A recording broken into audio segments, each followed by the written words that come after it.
Brasier, everybody. Michelle Brasier. Hey friends, lovely to be here. This is my Fringe show this year. It is called Yes No. It is a 70-minute comedy lecture about the history and politics of Australia's system of constitutional referenda. Shut up, fuck you, it's actually good, okay? It's really good. It's funny and smart and informative and it's full of dynamic content. There was supposed to be audio there, but we fucked it. Fringe, baby! It's good stuff!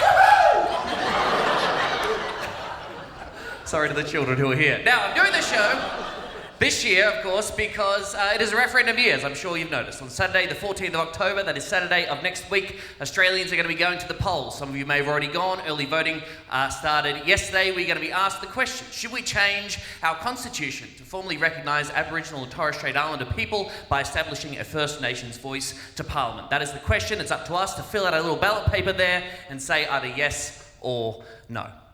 Now, I am talking about this particular referenda this year and the voice to Parliament in the show. I'm sure, as you know, when it comes to a First Nations voice to Parliament, you're all desperate to hear the take of a middle-class white guy. Yes.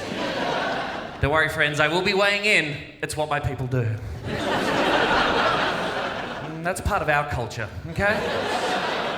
It's a form of truth-telling from a place of ignorance.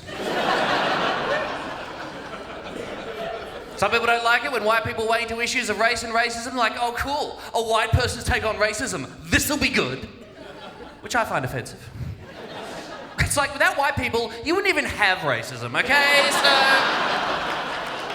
So, a little bit of credit? Nope? Okay, I'm losing them. All right.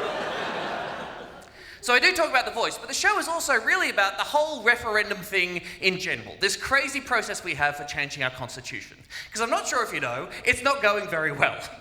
When it comes to constitutional change in this country, we suck. We suck wombat balls. That was a fun Google image search, yes.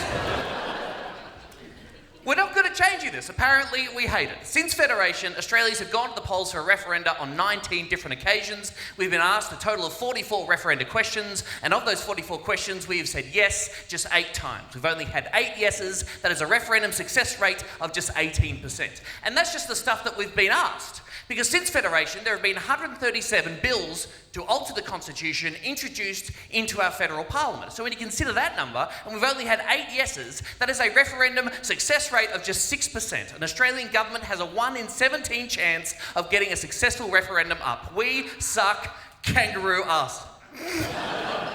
All right, there's a third one of these, and I don't think you guys are going to like it.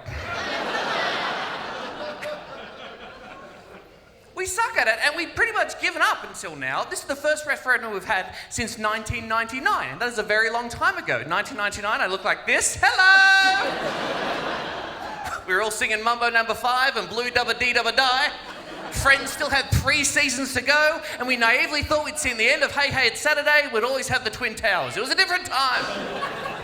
No? Too soon. Okay, good to know.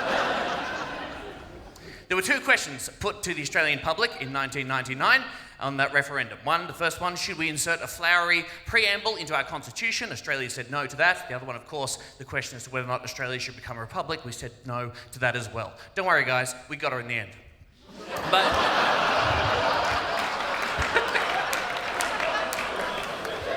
applauding the death of an old lady. Fantastic. We suck. We said no to those 2 reforms in 1999. The same thing happened to the 4 proposals in 1988 and the 2 proposals in 1984. In fact, the last time we successfully changed our constitution was in 1977. That is 46 years ago. Most Australians alive today weren't even born the last time Australia had a successful referendum. We suck echidnas' dicks. Now, yes, this is actually what they look like. I can't go into it right now. I highly encourage you to do your own research about this topic. You will find articles with headlines like solving the mystery of the 4-headed echidna penis and echidna penises, why they're so weird, okay?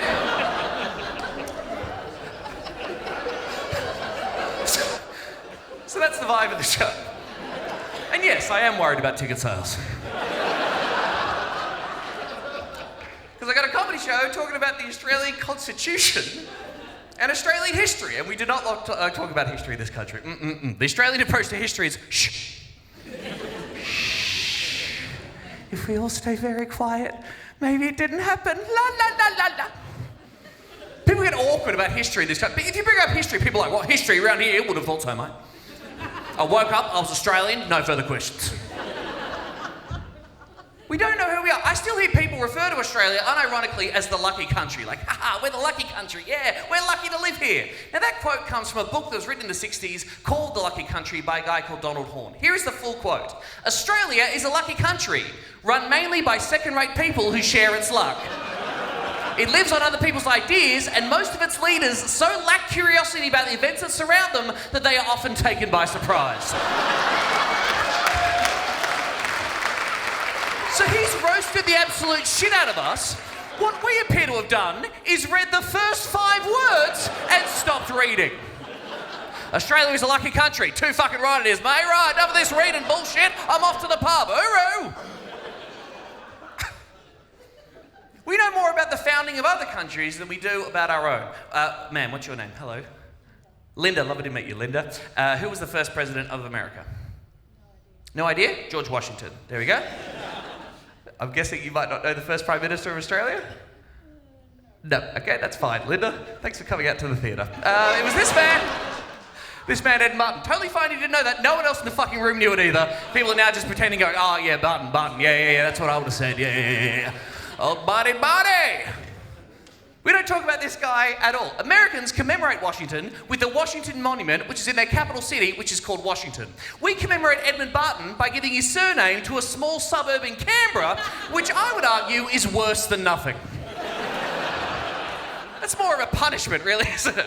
I think we should only name the suburbs of Canberra after this country's greatest monsters. Where do you live in Canberra? I'm in Malat. Yeah, it's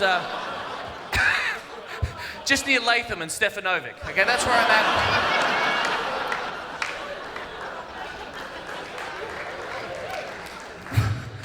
We don't know our history, we don't know very much about our constitution, and now we have this big vote about changing our constitution to hopefully do something, finally, for First Nations justice. And I think that's really good and important, but also this seems really, really fucking hard.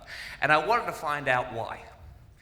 The powers that be tell us that Australia is the best country in the world. We have a robust and functioning democracy. If that is true, then why? Why is it so fucking hard to change this country for the better? That's what my show's about. Hope to see you there. Happy Fringe, everybody. Good night.